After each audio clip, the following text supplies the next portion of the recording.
ഇന്ന് ഞാൻ നിങ്ങൾക്ക് പരിചയപ്പെടുത്തുന്നത് കോവയ്ക്കത്തണ്ട് നടുന്നതിനെ കുറിച്ചാണ് കേട്ടോ.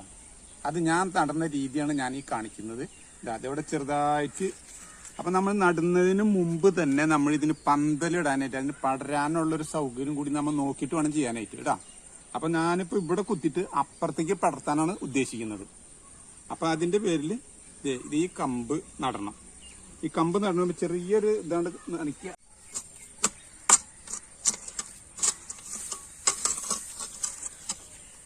ഇത് കഴിഞ്ഞിട്ട് ഇതിന്റെ വേര് ഇത് ഇടുന്നത് എന്താന്ന് വെച്ച് കഴിഞ്ഞിട്ടുണ്ടെങ്കിൽ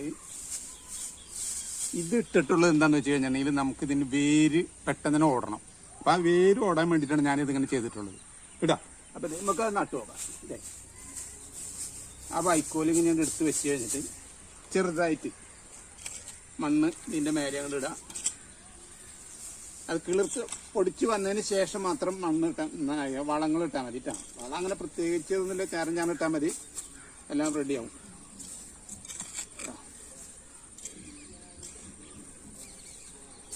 ഇട്ട് കഴിഞ്ഞില്ലേ, ഇത് കഴിഞ്ഞിട്ട് ഈ തണ്ട് രണ്ട് ടൈപ്പിൽ നടാൻ നമുക്ക് വേണമെങ്കിൽ കേട്ടാ. ഇങ്ങനെ നടാം, ഇങ്ങനെ നടാം. ഇങ്ങനെ നടന്നു കഴിഞ്ഞാൽ ഈ 3 കനുപ്പുള്ളതിന്റെ പേരിൽ ഏതെങ്കിലും ഒരെണ്ണം നമുക്ക് ഇതായിട്ട് പൊടിച്ച് കിട്ടും.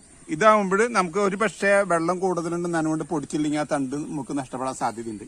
അപ്പം അതിൻ്റെ പേരിൽ ഞാൻ 2 നിലയ്ക്ക് നടന്നിട്ട് അത് രണ്ടും ഞാൻ കാണിച്ചു തരാം കേട്ടോ. അല്ലേ, ഇപ്പം ഇത് ആദ്യം നടന്നത് ഇങ്ങനെയാണ് എന്ന് വെച്ചില്ലേ. ഇത് കഴിഞ്ഞിട്ട് ഇതിൻ്റെ മേലെ ചെറുതായിട്ട് മണ്ണൊന്ന് ഇട്ട് കൊടുക്കാം.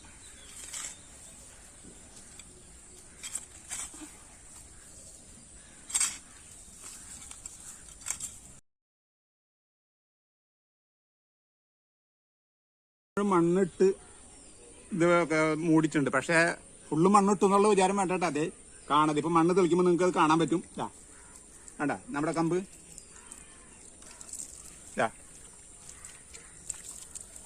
മുളച്ചു വരുന്നതാണ്. ഇതിൽ പ്രത്യേകം ശ്രദ്ധിക്കാനുള്ളതെന്ന് വെച്ചാൽ വെയിലുള്ളിടത്ത് നടാൻ നോക്കട്ടെ പരമാവധി. അപ്പോഴേ നമുക്ക് പിന്നെ പടർത്താനുള്ള ഒരു സൗകര്യം കൂടി വേണം.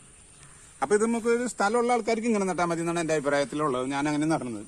ഇനി സ്ഥലക്കുറവുള്ള ഗ്രോ ബാഗിലൊക്കെ നട്ടുപിടിപ്പിക്കുന്നുള്ളത് അതും കൂടി ഞാനൊന്ന് കാണിക്കാം പറഞ്ഞു കേട്ടോ. എനിക്ക് അതൊന്ന് കാണാം. നമുക്ക് നമ്മളിപ്പോ ഇതേരെ കുഴിച്ചിടാനുള്ള കോവയ്ക്കര ഇതാണ് കേട്ടോ. അപ്പൊ ഇത് ഗ്രോ ബാഗിലാണ് ഞാൻ നടുന്നത്. അത് കാണിച്ചു തരാം. ഈ ഗ്രോ ബാഗിൽ നമ്മൾ കുറച്ച് മണ്ണിടാൻ പാടുള്ളൂ കേട്ടോ. അതാണ് കുറച്ച് മണ്ണിടാനേ പാടുള്ളൂ.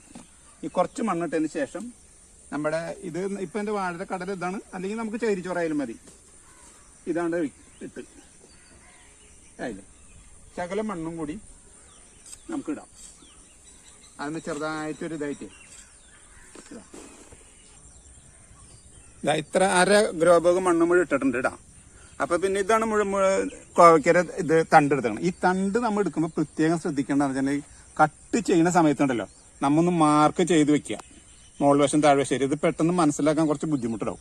അപ്പൊ അതെന്താ ഒന്ന് ക്രോസ് ആയിട്ട് കട്ട് ചെയ്യുക, അല്ലെങ്കിൽ അങ്ങനെയുള്ള രൂപത്തിൽ നമുക്ക് മനസ്സിലാവുന്ന വിധത്തിൽ ഒന്ന് കട്ട് ചെയ്തെടുക്കാം. എന്നിട്ട് വേണം നമ്മളത് നടാനായിട്ട്. പെട്ടെന്നിനെ വേര് പിടിക്കാനായിട്ട് റൂട്ട് ഹോർമോൺ എന്ന് പറഞ്ഞിട്ട് ഒരു ഇതുണ്ട്. അതിൽ മുക്കിയിട്ട് വെച്ച് കഴിഞ്ഞാൽ വേര് പിടിക്കും. അപ്പൊ ഇതിന്ന് മാത്രമല്ല, ഏത് വേര് പിടിക്കുന്ന തണ്ടായാലും ചെടികളായാലും അതിനെപ്പറ്റി നമുക്ക് ചെയ്യാടാം.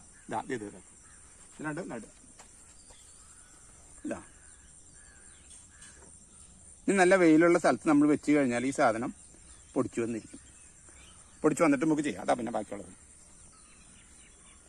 പിന്നെ നമ്മൾ വെള്ളം തെളിക്കുന്നു പറഞ്ഞില്ലേ, ആവശ്യത്തിന് വേണ്ടി ഒരു നനവിന് വേണ്ടി മാത്രം കേട്ടാ. കാരണം എപ്പോഴും നനവുണ്ട്. എന്നാൽ വെള്ളം കൂടാൻ പാടില്ല. കൂട് കഴിഞ്ഞിട്ടുണ്ടെങ്കിൽ സാധനം ചീഞ്ഞു പോകും. അപ്പൊ അതിനുവേണ്ടി ചെറുതായിട്ടൊരു നനവ്, എപ്പോഴായാലും ചെറുതായിട്ടൊരു നനവോട് കൂടിയിട്ട് നമ്മൾ ചെയ്യാട്ടാ. കൂടുതൽ നനയ്ക്കാണ്ട് ഇതാക്കി വെക്കാം. വെള്ളം കെട്ടി നിൽക്കുന്നത്, കെട്ടി നിന്ന് കഴിഞ്ഞാൽ ഉടനടി ഇതിന്റെ കട ചീഞ്ഞു പോകും, പിന്നെ അത് പൊടിക്കില്ല. ശരി. അപ്പോൾ അതേ നമ്മുടെ ചെറിയൊരു വീഡിയോ നമ്മളിവിടെ വെച്ച് അവസാനിപ്പിക്കുന്നു. നിങ്ങൾക്ക് എല്ലാവർക്കും ഇഷ്ടപ്പെട്ടെന്ന് വിചാരിക്കുന്നു. ഇഷ്ടപ്പെട്ടിട്ടുണ്ടെങ്കിൽ എന്നെ സപ്പോർട്ട് ചെയ്യുക.